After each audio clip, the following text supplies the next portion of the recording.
So I just moved into this new studio on January 9th. I think it's the 22nd, and I'm just being able to actually work. In the next few weeks, I want to have some projects put out and just get a good workflow instead of unpacking.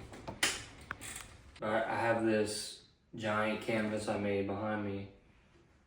It's the Louisiana Legend Camo 01. So I want to label them and number them, and then scan them and get fabric printed with that, and then make more things out of that fabric.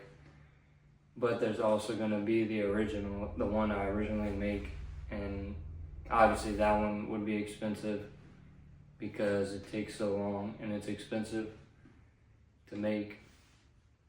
I told them boys we're going stupid all year. Got a crazy industrial machine right here. Not having the right tools is the most common excuse used by people to not do anything, to not get anything done. If I buy $1,000 machine, it's not going to improve my technique or my basic understanding of what to do. So like if someone would just start something and they buy the most expensive machine, it doesn't automatically make them better at sewing, because they still have to learn the basics and develop a good technique. Obviously, if you can swing it, it's worth it, but it's definitely not needed. It's just another excuse among the very many. I mean, if you look in any comment section, you'll see people asking, oh, what roller do you use? What pattern paper? None of that matters. So I'm keeping everything in boxes right now. So I have this cigar box for marking and writing stuff. This box wrapped in tape given to me for cutting.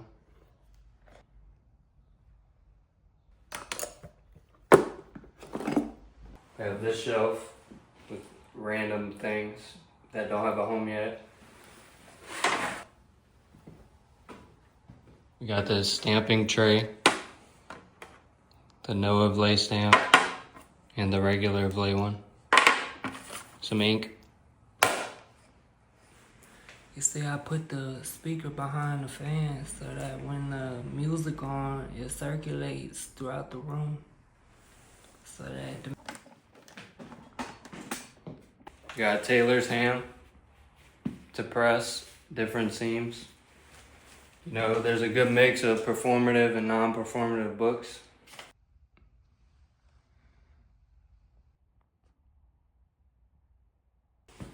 I'm using this ladder as a shelf right now. There's compartments at the top. If you need a shelf,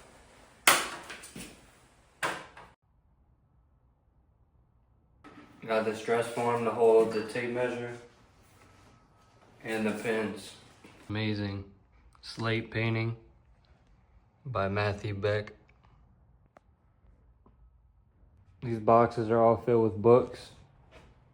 And then we have a silhouette machine, roll of denim, tennis racket, screens, blocks of pine. Got the prototype tote bag. Keep these field notes with Vlay stamped on them. And when people come, I just give them one. oh, hey, thanks. Got vintage life jackets for a project I'm working on soon.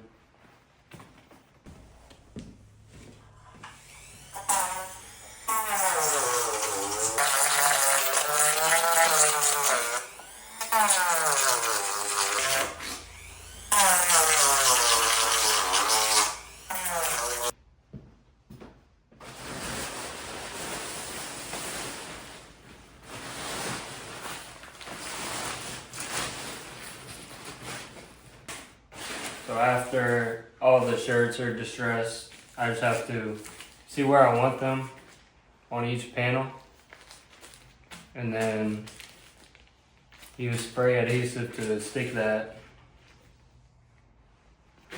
And then after that, I have to distress camo so I can layer it.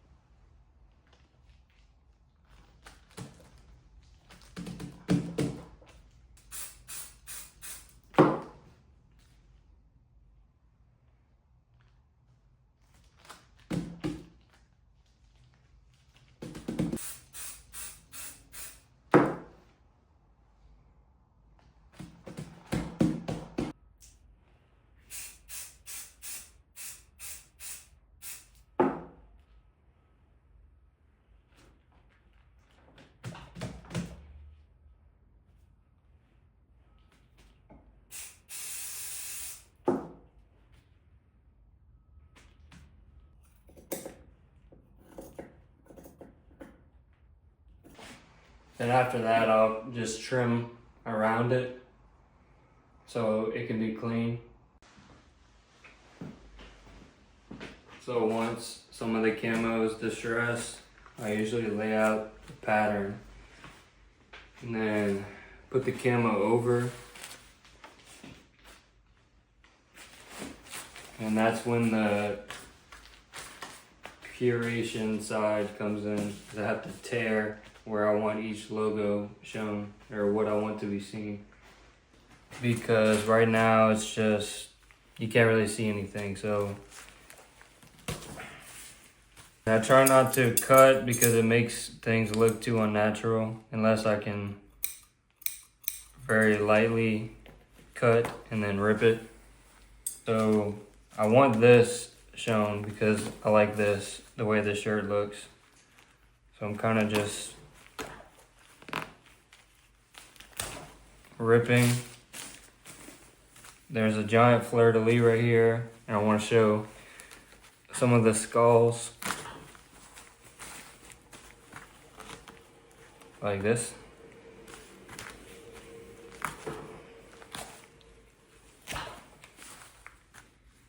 And there's no certain way to do it. I just know what looks cool. So I do it until I get that. The only thing that sucks about making these is that even if I wanted to get it manufactured, there's just too many small details that I like that probably wouldn't be able to be done on a bigger scale. That's kind of why I want to do the printed versions.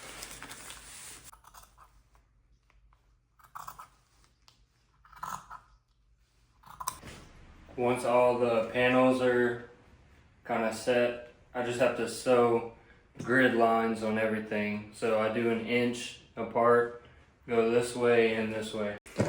I use seam guide at 1 inch because it makes things quicker instead of drawing lines.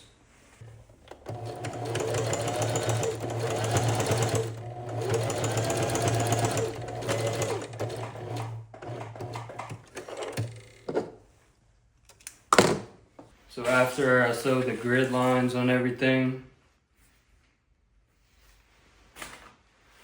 I gotta make the welt pockets, and the top part, well, the part you'll actually see has the same texture, but the pocket bags have an oil filled camo. It's like a denim fabric.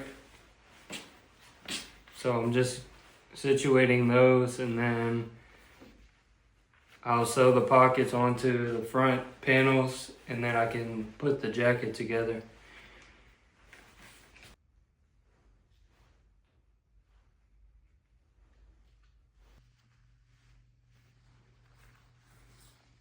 Just gotta finish this, and then we got deadlines. I gotta keep going, keep going, keep going, keep going, keep going.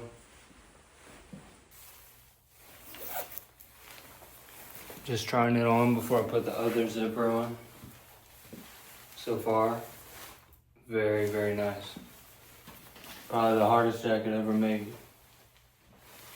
So I just finished the jacket. Here's the interior. Got fleece lining. little stamp tag. And then the sleeves are lined with an old sleeping bag. And then we got details. Jacket. Took me over a week, working several hours every day, a lot. And yeah, I like it a lot. What else? What other details? We got this nice high collar. I'm gonna show some close-ups while I'm talking about it, but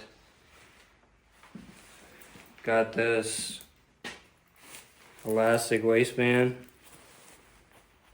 This part is not elastic, and then this is elastic, so it kind of fits a little closer in.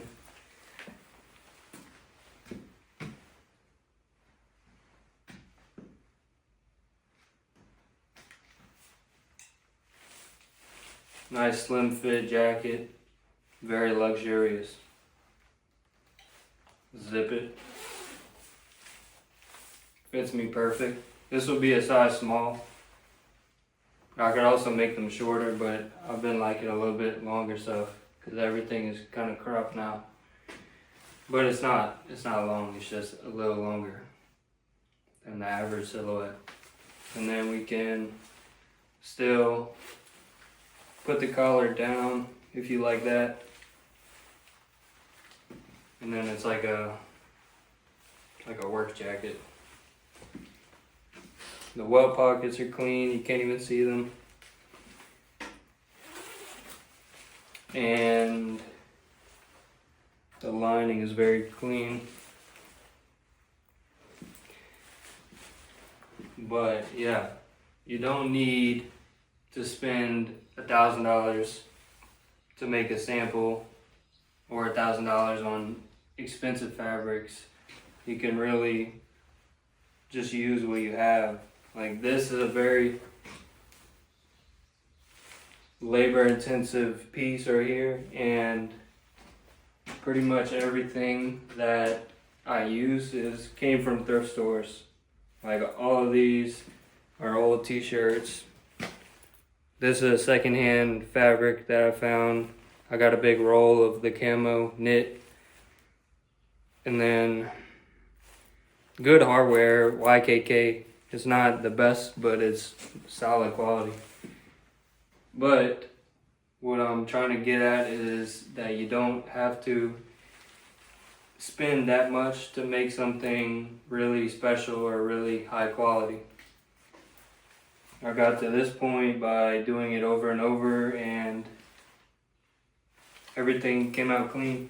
This is better than the last one. The last one I used the sleeping bag material as the lining, and the lining wasn't as clean. I didn't have a waistband, but this still might be my favorite. But I love this pattern that I've been working on. So let's compare.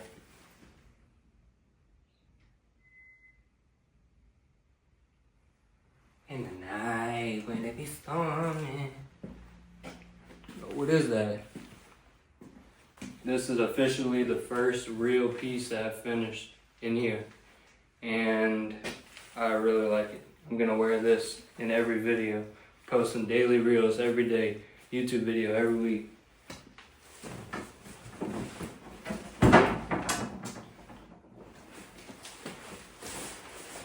I'm going home. Yo, cut that. That was a good take.